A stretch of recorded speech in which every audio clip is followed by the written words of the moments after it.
Ezra chapter 3 this morning, if you want to go ahead and turn there. I want you to think with me for a moment about change that has happened in our world we'll just say, the modern era. Maybe changes that come to mind are things like living in the age of information. The Gutenberg press was a huge innovation at the time, and now we all carry that move to radio and TV, to smartphones and social media, and the speed at which information can travel from the remotest place on the planet right here into our homes is almost instantaneous. I'm always baffled every time I go down to the jungle that even in the most remotest place in the Amazon jungle, that there are now indigenous people who have smartphones and cell signal, and there's pictures of me and our team floating around the jungle now. It's just baffling to think about. You could think about how the world has changed, how countries have been drawn and redrawn, how global crises have led to immigration at unprecedented rates. Currently, 3% of the world's population no longer lives in their country of origin. You could think about technology changing and the advancements. My grandparents went from having the very first party line. This was during World War II, before there was mass radar across the country. They got it because my grandfather was in the Civil Air Patrol and had to memorize the cross sections to these airplanes. And they set up a big map of the county in the local high school. And as people would call in from the various stations of "I saw this plane," they would move a physical model plane across a high school floor in South Louisiana to track what planes were coming and going. Not more than a week ago, I had a FaceTime call with them. So he's gone from nothing to having an iPhone and essentially being able to video conference in one generation. You could think of social movements that have happened in the modern age. Things like the civil rights movement, feminism movement, Black Lives Matter, all kinds of different movements. Some Christian movements like the Jesus People movement of the 60s and 70s. We could think of political movements. We saw the end of USSR, the end of the Russian Empire as we understood it before Reagan. We saw the EU both form and one of its major players leave during our lifetime. In our country, we've seen our first black president. We've seen female presidential candidates kind of looming on the next level out. The world is a changing place, and it's fascinating to see how do we each integrate with change. Every change introduces a disruption. In fact, you might feel this disruption, particularly as the changes become larger, more dramatic, as they are happening faster and faster in succession. This can lead a lot of people, this disruption leads to anxiety, can lead to fear, and can even lead to dread. We can wind up just longing for the good old days. In the last couple of years, we've had very major changes in our own American culture as people have moved to working remotely, as our values of individualism have been challenged by the need to end a global pandemic. The structure of our churches has changed as churches that never thought about having any kind of streaming service, if you will. Pretty much every church in the country now is streaming their services, which provides access to people around the world to sermons that they never would have had access to. The world is changing. I've been saying this whole time that we can't go back to the church in 2019 or pick the date in the past, right? Whatever that good, happy, everything was working right, the golden age of this church or the church in America, we cannot go back there. We can only go forward. And yet forward feels like a scary place. If we look at what's happening right now, stepping into the future can feel terrifying. But I don't think that we're the first to feel this disruption. We're not the first to feel this kind of fear. Israel, in this time and place, was going through similar upheaval. They had lost the land. They had seen the temple that God had helped them build. They had seen that destroyed. They had gone into captivity and now had been returned back to home. One thing you learn when you leave home is that home is never home again. I've left the States on a number of occasions for extended stays overseas. And every time you come back, you think, oh, I'm going home. It's not home. it's changed. The people have changed. The relationships have changed. It's like a river that just keeps moving. And as global travelers, we learn to deal with this. But Israel had to deal with this. When they came home, it didn't look like home. It didn't feel like home. Their favorite restaurants weren't open. The place was leveled. The place was destroyed. So we're talking about following God in impossible times, and I have some things I want us to see. And the first of this is, if we're following God in impossible times, this means that we are living in obedience where fear abounds. Let's read the opening section of Ezra 3. It says, when the 7th month came, and the Israelites had assembled together in their towns, the people assembled together as one in Jerusalem. Then Joshua the son of Jozadak and his fellow priests and Zerubbabel the son of Shealtiel and his associates began to build the altar of God in Israel to sacrifice burnt offerings on it in accordance with what was written in the law of Moses, the man of God. Despite the fear of the peoples around them, they built the altar on its foundation and sacrificed burnt offerings on it to the Lord, both the morning and evening sacrifices. So here we have this moment where they have decided they're going to rip off the Band-Aid, they're going to get to work. And the first thing that they build is the altar. Verse 1, it says that they assembled together as one, and literally in Hebrew it says, together as one man. This was a moment of unity as the people were moving back in and realized we haven't just been returned to the land to rebuild our home and replant our farms and kind of take back over our space. We were returned here to reestablish worship. Step 1, rebuild the altar. And with many of the altars throughout the Old Testament, if you read Leviticus, Numbers, Deuteronomy, as it describes the altars being built, it will tell you how large they were and what materials they were made of. And it goes into very specific details on the physical structure of the altar. We don't see that here. In this one, we see the purpose of the altar. The purpose of the altar is to offer sacrifices. This isn't just to have a fun worship service together. It's fascinating. Last week we talked about how one of the things they lost was God's presence. And one of the things that he wanted to return to them was not just the land, but he said, I will be your God and you will be my people. He wanted this restored relationship. So when we think of the sacrificial system, we think of how a lamb or a bull was killed on behalf of someone else. And we think, well, this animal died so that that person can live. And this is partially true. But you also say, well, how on earth can a lamb or a bull, how does that account for a human life or a human sin? And the reality is it's not. It's actually step 1 in a multi-step process. And so we're not going to go through all of what it says in Leviticus and Deuteronomy about this, but let me hit the high point. On the altar, they had these corners of the altar that had to be purified, and this was the purpose of the blood. So they kill the animal, and essentially from the standpoint of the worshiper, they leave the story after the animal is killed. The rest of this is the priests and the Levites in the temple doing the work. And they take the blood, and they put it on the horns of the altar. And it had to be perpetually cleaned. We talked about ritual purity in the past couple of weeks and how important that was in Jewish worship. This had to be done again and again and again. If the temple... if the altar was not purified, it was unusable. It was not effective in its work. Because this was the ground where this was the place where heaven and earth are meeting, right? And so we're purifying a place. In the world of COVID, this should make a lot of sense. I remember early in COVID, we were pretty on high alert, right? And you kind of walk around with a can of Lysol and open the front door and spray. Like you don't know, you just don't know. Right? And so blood, in a sense, is kind of like spiritual Lysol of we're purifying a place for a holy God to come and meet us. Well, this was step 1.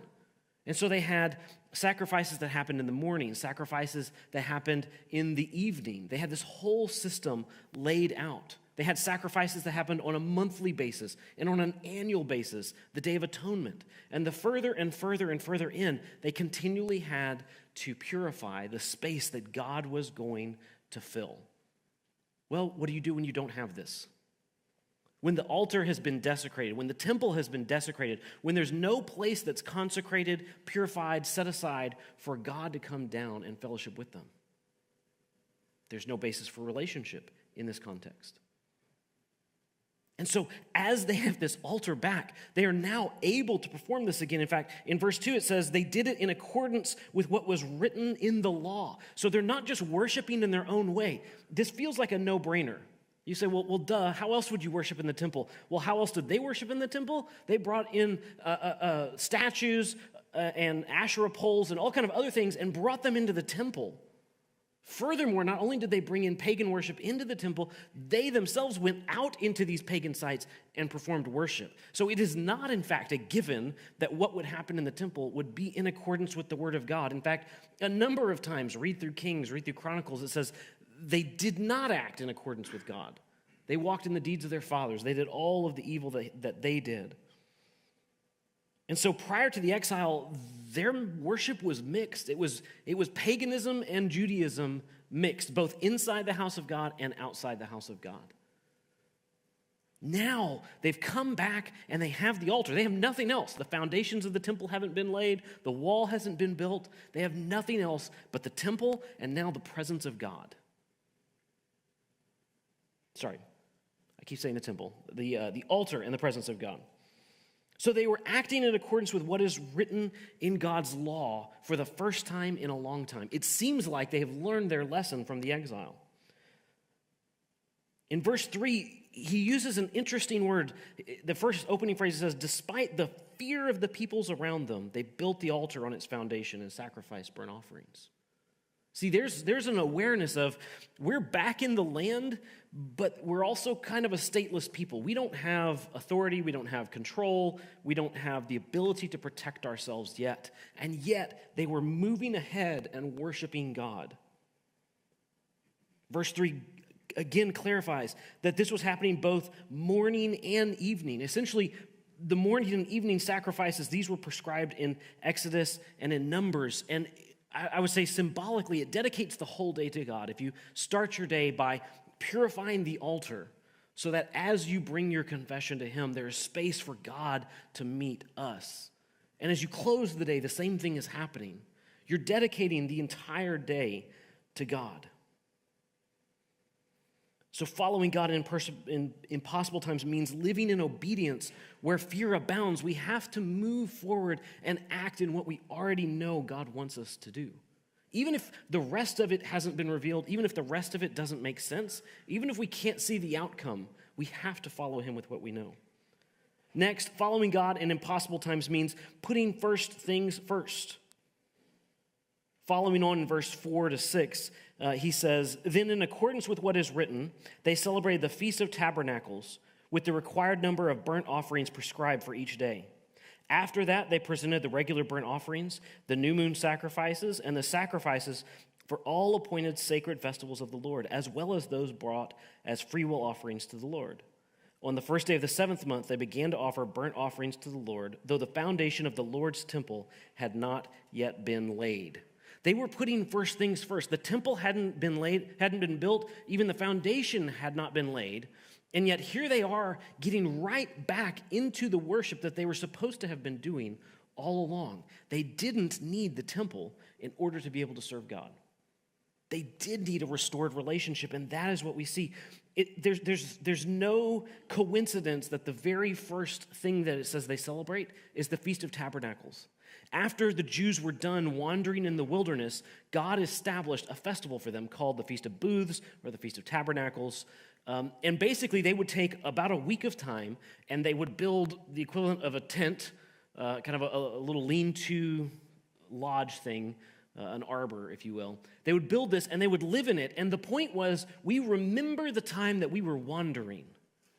They were not to ever forget that they wandered through the wilderness, that they went from place to place to place with God guiding them until they reached a home where He had brought them to. And so here again we have almost this second exodus where they've come out of captivity and into the Holy Land. And the very first festival they celebrate is the Feast of Booths. They're remembering a wandering time. They're remembering a homelessness time.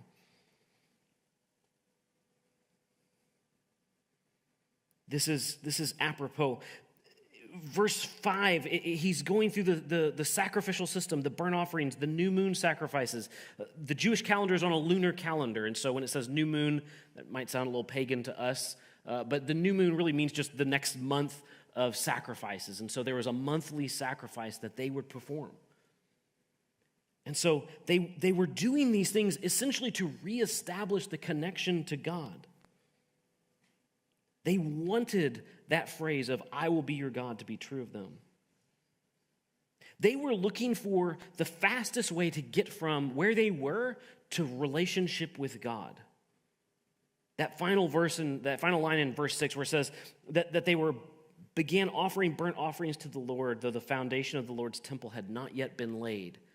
They weren't willing to wait. I mean, imagine how long it takes to build a temple. A long time. They cannot wait to reestablish relationship with God that long.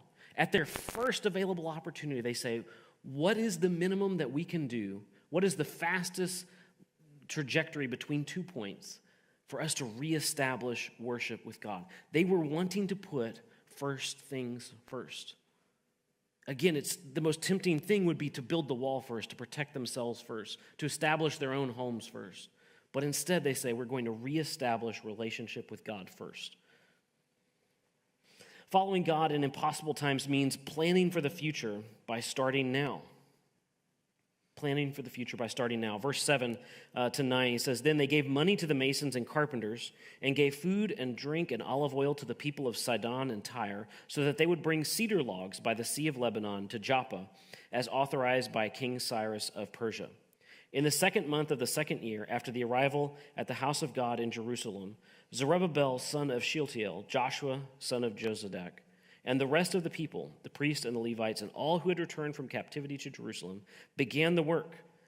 They appointed Levites from 20 years old and older to supervise the building of the Lord's house. Joshua and his sons and brothers, Kadmiel and his sons, descendants of Hodaviah, and the sons of Henadad, and their sons and brothers, all Levites joined together in supervising those working on the house of the Lord. And so they weren't waiting until everything was there. They started worship with the altar. They built the altar first. Now they have to lay the foundations. They're getting the monies together. They're acting on the authority that King Cyrus has given them. And they're beginning the work. This is, again, this section closes in verse 9 with they joined together. This is kind of like the opening of they worked together as one man, as one person, as one body. They worked together. There's a unity here of purpose and direction. They knew what God was wanting them to do. There's one interesting line in the middle of this. In verse 8, it says, they appointed Levites who were 20 years old and older. It's easy to just read past that without catching what's going on there. Numbers 4:3 says, Count all the men from 30 to 50 years of age who come to serve in the work of the tent of meeting. The original age of a Levite who served started at 30. We're now in some different times. They're kind of in emergency mode of how do we get things rolling? How do we get off the ground here? And one of the adaptations they made was to say, you know what? We're not going to wait until they're 30. Let's start at 20. And so immediately they brought down this age of service to 20 years old. I don't want us to move past this too quickly. This is an age-based society. North American culture, we kind of just focus everything around youth, but this is an age-based society where the elders are the ones, by elders I don't mean the office in the church, I mean elders who are those who are older, all older people who are respected. This is an age-based society. And so here they're saying, look, in order to make this happen, in order to get the temple built, we have got to expand the age. We've got to extend the draft, if you will. And so they started finding people who were younger. These were new conditions and new times, and they had to adjust what they were used to. I mean, having an altar with no temple and even no tabernacle, that's an adjustment. That's a huge adjustment. And here they are making this adjustment. There's a book, I recommend this to a lot of leaders. It's called Canoeing the Mountains. And in this book, he makes an analogy. He's pulling off of a metaphor of Lewis and Clark. So Lewis and Clark were commissioned to try to find an overland route to the Pacific. And they thought that when they crossed the furthest peak of the Rockies, that they were going to find what looked like how they got there. They thought that it was going to be mirrored on the other side of the Rockies. And they crossed that final pass that none of them had been past before. And in their journals, they wrote, what we saw ahead of us was an ocean of the most daunting mountains we had ever seen. Right? They didn't realize you couldn't just cross that and it would just be all downhill, smooth sailing back out to the coast. And as they continued their journey, I'm sure they wrote about the Cascades as well when they came across those, right? They hit range after range after range of mountains. They had brought boats with them up the mountains. They were just going to sail down the river. And they had to become mountaineers. He has this really great quote in this book. He says, what got us here is not what is going to get us there. You see, we can think in terms of our lives and in terms of our church. How have we been growing in the past? Our church is coming up on 100 years of anniversary. Actually, we've already passed 100 years. We're about to be celebrating it. But think back. How did we get to this point? What was the world like then? What was the world like in this middle period? What is the world like 2 years ago? And now, what is the world like now? What got us to this point is not what's going to be what gets us further. God is wanting to transform us for the task ahead. In the same book, he has a quote. He says, "It is possible to prepare for the future without knowing what it will be. The primary way to prepare for the unknown is to attend to the quality of our relationships, to how well we know and trust one another." We can plan for the unknown of the future by building strong relationships now. These past couple of years have tested a lot of relationships. A lot of times we realized, I didn't have the depth of relationship. I didn't have the kind of moral authority that a relationship gives us that I thought I had with that person. I'm sure we've all had people in our life where we thought, I can talk to them about this. I can share this with them. I can trust them. I can connect with them if they're going wayward and kind of pull them back in and calm them down. And I think we probably all realize they're people that we weren't where we thought we were. We can think of this individually. We can think of this as a family. I remember when my extended family, my brothers and sisters, went through a time of trial with one of our siblings. Beyond just the trial with that one sibling, the larger trial was we realized as adult grown children now, we didn't have the quality of relationships that we thought we had or necessarily that we wanted. And this made it a lot harder, not just to navigate how do we deal with this one sibling who's living a wayward lifestyle, but how do we as the adult siblings deal with each other in a way that's productive? We can think individually, we can think family, we can think church-wide. How are we building relationships internally so that whatever comes next, whatever God leads us to, we can look around the room and say, you know what, I know you and I trust you, and we can walk together. That's an important element. All of this, they moved as one man, as one person. Language is so key to the task that they were doing. We're going to see this continue through the book of Nehemiah.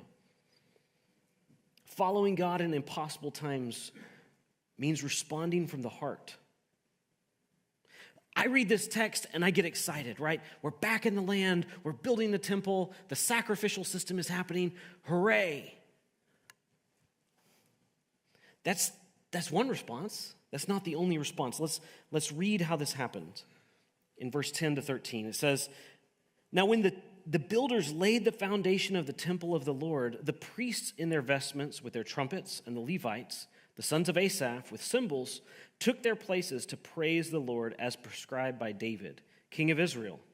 With praise and thanksgiving they sang to the Lord, 'He is good. His love towards Israel endures forever.' And all the people gave a great shout of praise to the Lord because the foundation of the house of the Lord was laid.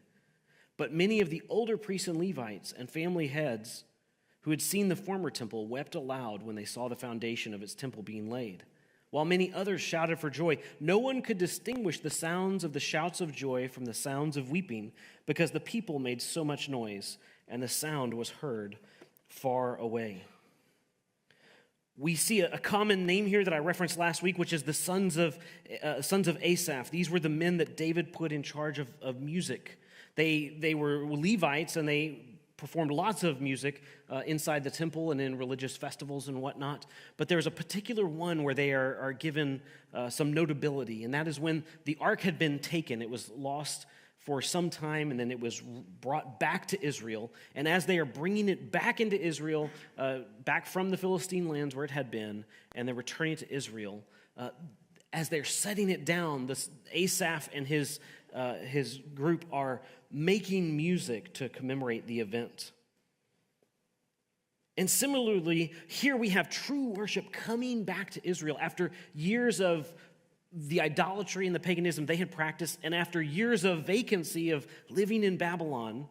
Now they've come back and true worship is back, and it's his sons that are the ones making the music again. There's a bit of symmetry here. And there's a verse that they say, "He is good, for his steadfast love endures forever towards Israel." This is a phrase that gets used again and again in the Bible. At this moment that I just referenced where the ark had been lost to the Philistines and then returned, the shout of praise they gave was, "He is good and his steadfast love endures forever towards Israel." When Solomon had finished dedicating the temple, you're talking about hundreds of years of the promise to Abraham all the way up to Solomon building and finishing and commemorating the temple. That's a high point in Israel's history. He gives this long prayer. And in the prayer, he says, "He is good, for his steadfast love towards Israel endures forever." When you go home, read Psalm 136. It just recounts Israel's history. And it's like a liturgy where it will say a line of Israel's history, "His steadfast love endures forever." Another line, "His steadfast love endures forever." His steadfast love endures forever. Again and again and again. They speak this line over their history. They interpret every event as they look back and they think about what God has done in their life of, this was his steadfast love to us. It endures forever. But another fascinating thing happens here. The joy of one generation is drowned out or intermingled with the pain of another generation. All the people gave a great shout and they're praising God. And it says, "But the older priests and Levites and the family heads who had seen the former temple wept aloud when they saw the new one, when they saw the new foundations being laid." That strikes me as odd. Why did they cry? I'm one that embraces change readily and easily. I enjoy where God takes me somewhere new and doing something new. I enjoy when God brings a new ministry idea or project into view. I don't see the sadness personally, but many do. And here we see an example where both of these are living together, the joy and the excitement, and a little bit of the sorrow and the sadness of remembering the past. Did the elders cry tears of joy? Could be. I think it's unlikely because of that word "but" in there. It's kind of juxtaposed of there's this but that, not this but that kind of structure. So I don't think it's tears of joy. Is it sadness? Are they sad that they're back? Are they sad that things are being rebuilt? I don't think that that's the case necessarily either. I think the sadness is specific to something. It's the remembering the glory of the past. They had seen Solomon's temple. This was one of the wonders of the ancient world. They had seen this with their eyes, and now they're seeing a bare foundation. And I think there's just a moment that they're having of kind of panning back through the history of their life and thinking of where God had taken them, how they had lost the land and the temple destroyed and been in captivity and now returned. Haggai 2:3 says, "Who of you is left who saw the house in its former glory? How does it look to you now? Does it not seem like nothing to you?" I think their sadness was remembering the former glory of the temple. We struggle with this idea of America being a post-Christian place because for many who are older, they remember a time when that wasn't true. And I'm sure it's sad to think about, what does it mean that our world is a post-Christian place, that our country is a post-Christian place, a place where 60 to 80% of the population had some kind of belief in God for that to be cut in less than half in a generation. This is jarring, it's jolting. I think it's important that we don't forget that both sides of this response are worship. This is a moment where they're celebrating and worshiping God over what he has done in establishing the foundation for the temple. And both responses are legitimate worship. One is remembering the past and feeling a sorrow of remembering the glory of the old temple and how it relates to where they are now.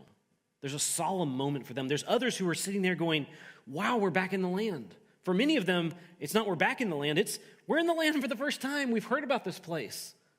Right? These would be the kids and the grandkids. This is all new and all exciting for them to see what does the future look like? What does it hold? Both sides of this response are worship. We need to be careful not to, it's easy to kind of shoehorn worship into one set of emotions and feelings. It's all positivity and all victory. And so we don't want to do that. Following God requires change. We're never at the same point as we were at a particular time in history. As we think about how to reinvigorate the church in America, how to re-engage the next generation with the gospel, it's going to require change and adaptation. We can always remember what God has done in the past. I mean, we could go way in the past and remember the old tent revivals. We could remember the circuit riding preachers in American history. We could remember the Sunday school movement, which started churches out on the prairie. This church was started that way, by the way. We can remember all of those, but at the same time, we have to look forward and realize that we're crossing the mountains, and what looks ahead of us is very different. But I think the journey is worth it. We're going to have hard work at things that were once easy for us to do. But this is what God's calling us to. I want to move to a few points of application. And these just kind of come out of the points that I've been mentioning. So number one, are you obeying God now with the revelation he's already given you? Are you seeking God's will for your future? And are you waiting to hear the whole thing before you're acting? They were ready to obey and act before they knew the end of the story. They were really ready to obey and act even when it was terrifying and scary. Are we? Or are we waiting to go, you know what, God, I will obey you and I will do the part that I know once you give me the future part. I counsel people all the time through big decisions as they're thinking about getting married, taking a new job, having children, going overseas on the mission field. And many times they're praying about very specific things and they go, I'm not hearing God on which country to go to, on which spouse to marry, which job to take. And I always ask the question, well, what garden are you planting now? Let's pull this back to Jeremiah. How are you obeying God in the here and now with what you already know he wants you to do? I mean, if God's told us to do something and we won't do it, why are we expecting from God and holding him accountable to give us more information that we won't do something with? Number two, how are you putting first things first? How is your worship? There's so many times where we feel parked, where we feel benched, where we feel put on a shelf. And we have to, the only thing we can do is hope and pray. There are times when a loved one falls ill, when a loved one is dying. There are times when your job is in question, when your financial future is in question, and there's many times these things are completely outside of your control. And so, are you willing to, sometimes the only thing you can do is pray. The only thing you can do is worship. Are you willing to do this? Number three, are you willing to start now? They were ready to start even though they didn't have everything all together. There's a long supply chain issue that they had to wait for back in this day. They had to send runners with hard money and wait for ships to come back and stuff could happen. But they are willing to get engaged and to start now. Are we too busy to start now? Are we too tired or too hurt to start now? It's easy to get exhausted and hurt serving God. That happens to everybody. But I think now we need to move into a time of healing where we're ready to get started following and obeying God. Finally, are you willing to respond from the heart to God's plans? And are you willing to allow those around you to do the same? Our obedience and action regarding God's plans should not be limited or sped up by how people feel. Sometimes people are excited about a change. Sometimes people are afraid of a change. And we have to be sensitive to what the Holy Spirit is telling us to do. And we have to walk step by step with that, not with our own individual feelings or the feelings of the room.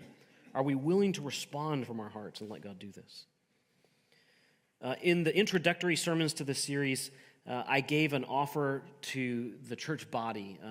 I talked a little bit about how to write a lament, and I sent you home with a handout that kind of gave you a little bit of an overview for that. And Terry McShane is going to share a lament that she wrote this week. Now, I have to preface this with, come on up. I have to preface this with, we're going to reenact a little bit of this moment here. I know what she's going to share. It's probably going to resonate with a lot of us. It's a heavy moment in our very recent time here. And Steve and the band are going to come and follow this up with a song. And this might feel a little bit jarring to you. And I just want us to reenact this moment and go, okay, it's okay to feel both things. So I wrote this in my journal the day after the shooting in Texas, and it was a lament. And I'll just read what I wrote the following day. It was a prayer. Dear Lord, my heart aches over the loss of all these innocent children who were taken in such a horrific way. Lord, I know that you are faithful over all things, even in the hard, dark times of our lives. Help me not to back away from you in this time of despair and horrific loss. Help me to instead to lean into you and trust you in the wise. Please keep my head above the waters of anguish and my feet from slipping off the ground of your truth. Help me to see you in these hard moments and to glorify you in my response. Why, Lord, why? You could have intervened. You can stop evil before it even starts. Why do you allow it? Why did 19 innocents have to die at the hand of such evil? This is too much for any of us to comprehend. There is a time for weeping. There is a time for praying. There is a time for action. If there were ever a time to not be buried by the overwhelming, mind-boggling, horrific tragedy, it is now. To see their faces, dear God, who can even begin to fathom the slaughter of children? I don't. I can't. It's too much for any of us.